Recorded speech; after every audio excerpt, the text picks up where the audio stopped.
Part 30.7 Surah Ar-Rum, the Romans Assalamu alaikum. Welcome back to Sufi Essence with Hammad Syed. We now proceed from the magnificent affirmation of Tawhid and the pristine fire, the innate design of the human soul, to the crucial practical application and its essential protectors. This segment of Surah Ar-Rum, spanning verses 31 through 35, serves as a powerful theological and moral bridge, moving from the principle of Tawhid to the profound dangers of its violation through sectarianism and the pervasive phenomenon of human hypocrisy. The verses provide an essential spiritual dissection of those who deviate from the true, upright din, characterizing their division as a form of shirk in practice, a substitution of fragmented human doctrines for the singular, unified truth of Allah. The discourse then exposes the heartbreakingly fickle nature of the unpurified human heart, which possesses the instinct to turn to the Creator in times of dire adversity, only to forget Him with astonishing swiftness in moments of undeserved prosperity. This entire passage is an indispensable lesson for the true seeker of ilm, demanding unwavering spiritual consistency, absolute reliance upon the Creator in all circumstances, and a profound intellectual and moral commitment to the unity inherent in the banner of Tawhid.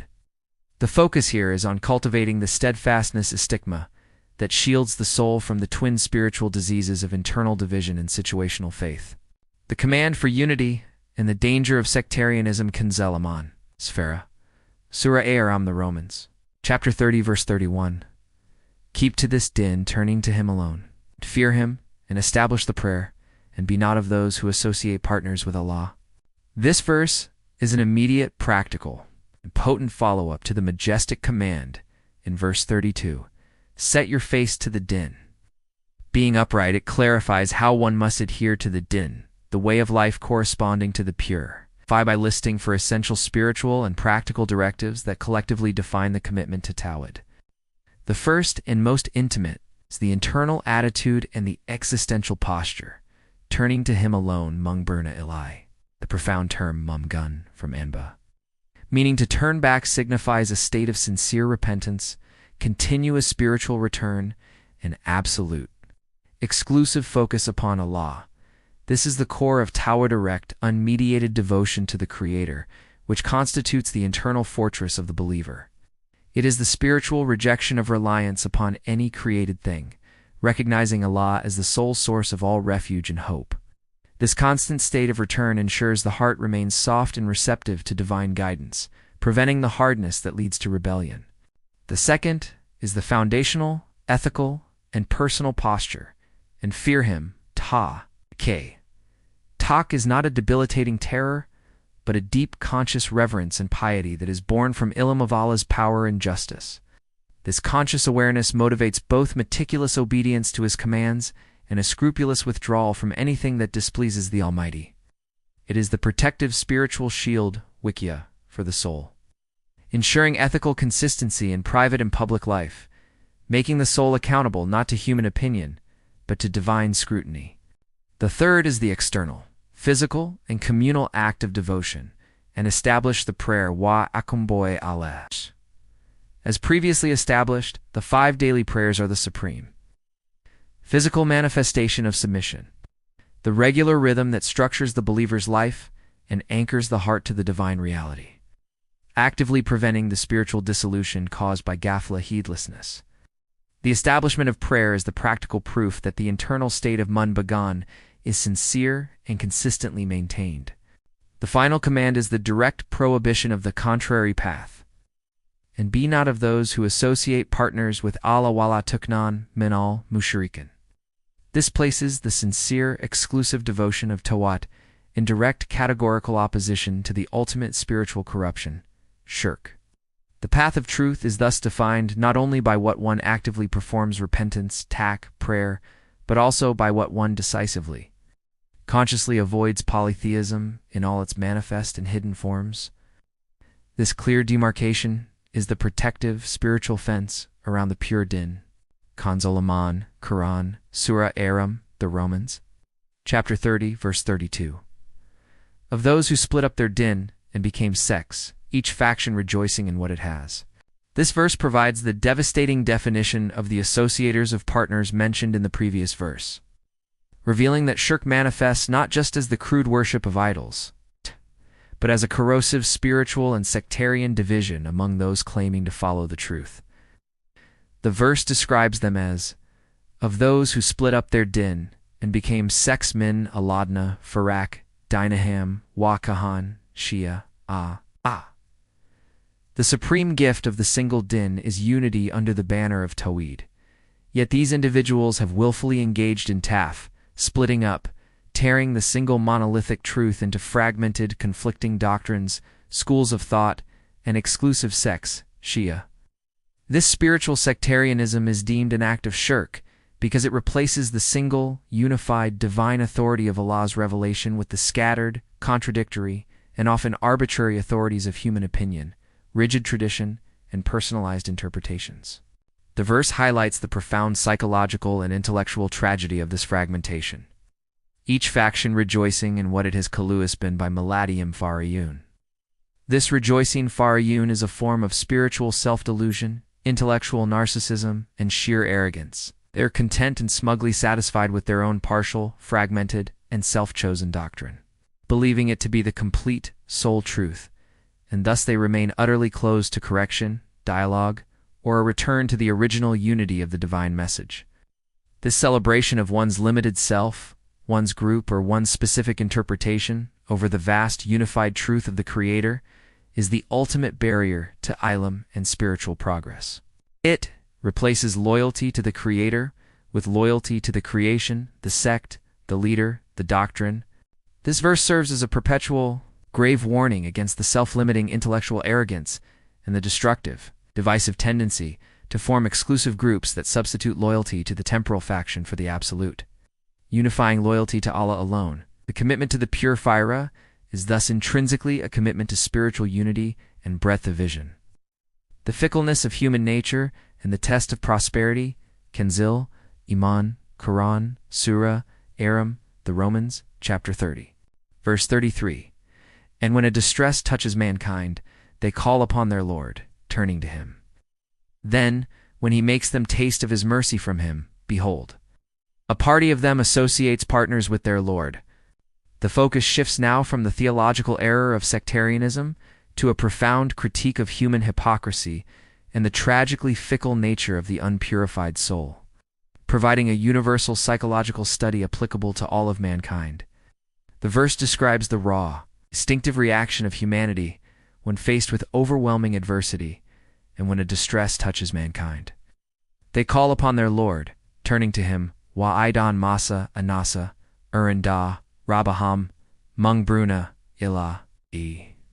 In moments of extreme life-threatening crisis, such as a ship sinking in a violent storm, a severe unexpected illness, or utter worldly ruin, the layers of conditioning are stripped away. The din of the pure Faira breaks through, all pretenses of shirk fall away, and the soul instinctively recognizes and turns to the only true helper, Rabaham Mung Bruna, Ile. This proves that the inherent knowledge of Allah's oneness and unique power is hardwired into the human being, confirming the truth of the fire even in the hearts of habitual polytheists. However, the spiritual failure occurs with catastrophic speed immediately upon rescue. Then, when He makes them taste of His mercy from Him, behold, a party of them associates partners with their Lord Thoma, Iden Adenka, Minhu Ramatan, Iden Farkin, Minim, by Rabihim Yushrikin. The very moment of mercy ragma, which should logically lead to even greater gratitude and commitment, instead leads to a rapid, profound relapse into shirk. They swiftly forget the terror of the distress, attributing their salvation to their own cleverness, the competence of the captain, the efficacy of their false gods, or secondary causes, thereby forgetting the exclusive power of the one who rescued them from utter doom. This is the ultimate spiritual ingratitude, demonstrating a deep moral shallowness and a lack of true ilm. This verse emphasizes a vital lesson for the Sufi path. The ultimate test of faith is not just in times of distress and trial where even a disbeliever might call out, but crucially in times of prosperity and ease, which often expose the true, wavering spiritual constitution of the uncommitted soul who lacks Istiqāmah, steadfastness. Iman, Quran, Surah Ar-Rum, the Romans, chapter 30, verse 34, so that they may deny what we have given them. Then enjoy yourselves, but soon you will come to know. This verse addresses the devastating spiritual consequence of the hypocrisy and ingratitude described in the preceding verse, the denial of Allah's eternal favor. The phrase "so that they may deny what we have given them," liak by ma tenjim, is a statement of tragic consequence, not divine command. Their swift return to shirk, upon receiving relief, is the logical result of their ingratitude kufran and ma, leading to an effective denial kufr of the very mercy ragma that saved them.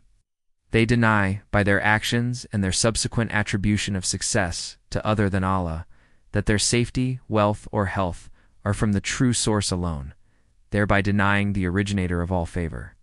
The verse then issues a stinging, contemptuous challenge that cuts to the core of their heedlessness. Then enjoy yourselves, fatamata.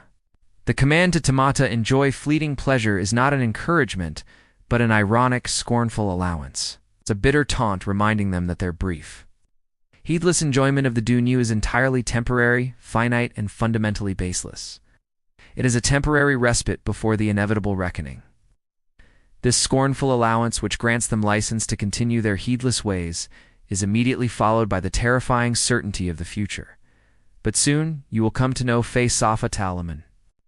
This final solemn warning acts as a spiritual flash of lightning, guaranteeing that the momentary shallow pleasure of their hypocrisy and temporary material gain will be utterly eclipsed by the absolute, inescapable knowledge of the terrifying truth when they confront the ultimate justice on the Day of Judgment. The verse teaches the core Sufi principle that enjoyment that is founded upon the denial of the Creator is fleeting it's annihilation and leads to eternal spiritual destruction. It's 1 Surah Quran, Surah Ar-Rum, the Romans chapter 30. Verse 35. Or have we sent down to them a clear proof which talks of those whom they associate partners with Him? The final verse of this section delivers a powerful, conclusive, and highly rhetorical challenge to the polytheists, decisively dismantling the intellectual and theological basis of their continued shirk and their subsequent sectarianism. The question is presented as a forceful, uncompromising demand for evidence, or have we sent down to them a clear proof which talks of those whom they associate partners with Him? The challenge demands an ultimate, conclusive authority. Where is the clear proof, Salman, the authoritative, undeniable, and divinely sanctioned evidence that Allah Himself has authorized the polytheists to associate partners with Him? The question itself is the absolute answer. No such proof, no such revelation, no such clear sign has ever been sent down by the Creator. No authentic scripture, no true prophetic message, no clear cosmological sign speaks on behalf of the false deities or the fragmented sectarian divisions. The concept of shirk, in all its forms, is therefore revealed to be utterly unscriptural and unauthorized, product entirely of human conjecture, vain desire, and cultural conditioning, devoid of any single authoritative divine basis, soul. N. This challenge provides the ultimate theological anchor for the believer, since the sole authority for Tawhid is the clear, unified revelation of Allah, the Quran, which perfectly corresponds to the Faira. And the justification for shirk has no such clear proof, Sul. N. The choice between the two paths is simple. The path of the believer is based on certainty and clear evidence, while the path of the polytheist is based on conjecture, speculation, and unfounded claims. This intellectual distinction serves as the final encouragement for the believer to stand firm against all forms of deviation, whether political, social, or doctrinal, knowing that the foundation of their faith is the most sound and rationally justifiable of all paths. Hadith. The verses in this section emphasize the grave spiritual danger of forming sects and divisions within the din. Verse 32. This is a practical form of shirk, as it substitutes human authority for the sole authority of Allah. The Prophet, peace be upon him, continuously warned against these divisions, providing a clear path to unity. The Prophet Muhammad, peace and blessings of Allah be upon him, taught, indeed, those before you of the people of the Scriptures split into 72 denominations. And this nation will split into 73 denominations, 72 of which are in the fire, and one is in paradise. And it is the Jama'ah, the unified body, Sunan Abi Dawud, 4596, the Book of Sunnah.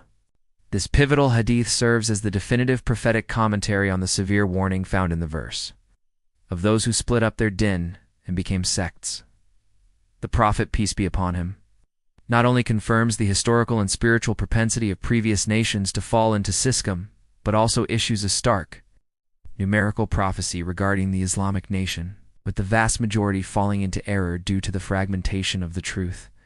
The crucial identification, however, is the clear path of salvation. The one denomination that is in paradise is designated as the Jama'ah, the unified body, or the largest body of believers adhering to the truth. The term Jama'ah is not a specific named sect, but refers to the unified body of believers who adhere firmly and uncompromisingly to the clear proofs of the Quran and the Sunnah, thereby remaining unified under the single, unfragmented banner of Tawhid. This hadith reinforces the Quranic message that the adherence to the pure din requires a commitment to unity and a decisive rejection of the azil, spiritual self-deception and arrogance, where each faction rejoices in what it has. The true seeker of ilm must seek the path of unity and avoid the corrosive spiritual fragmentation that leads to the fire, striving for the vast, unifying truth of Allah's exclusive authority. Let us now supplicate, drawing from the profound lessons of these verses, asking Allah to grant us a deeper understanding and to guide our every step.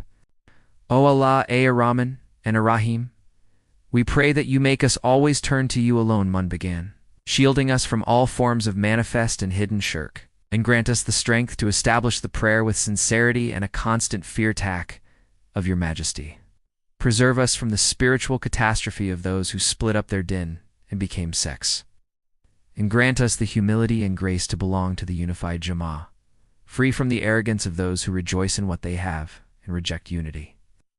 We beg you for unwavering steadfastness, to never be among the hypocrites who only call upon you when distress touches mankind, only to relapse into denial and shirk upon tasting your abundant mercy and undeserved provision. Grant us the spiritual maturity to understand that the test of faith is in prosperity as much as in hardship, and to never deny what you have given us in our transient enjoyment of this world, making our every breath an act of gratitude and remembrance. We affirm our Tawhid because we know with absolute certainty that you have not sent down a clear proof authorizing any association with your supreme and unique divinity, and we ask for the fortitude to always follow your undeniable, authoritative command. May Allah illuminate your heart and mind with the light of this divine ill. May He make your channel a beacon of guidance for all who seek spiritual clarity and truth. May your efforts be a source of immense reward, and may you be granted the highest stations of paradise. May the peace and blessings of Allah always be upon you and your loved ones. May He grant you unwavering steadfastness on the path of truth. And may your work be a testament to His magnificent names, Ar-Rahman and Ar-Rahim. Ameen.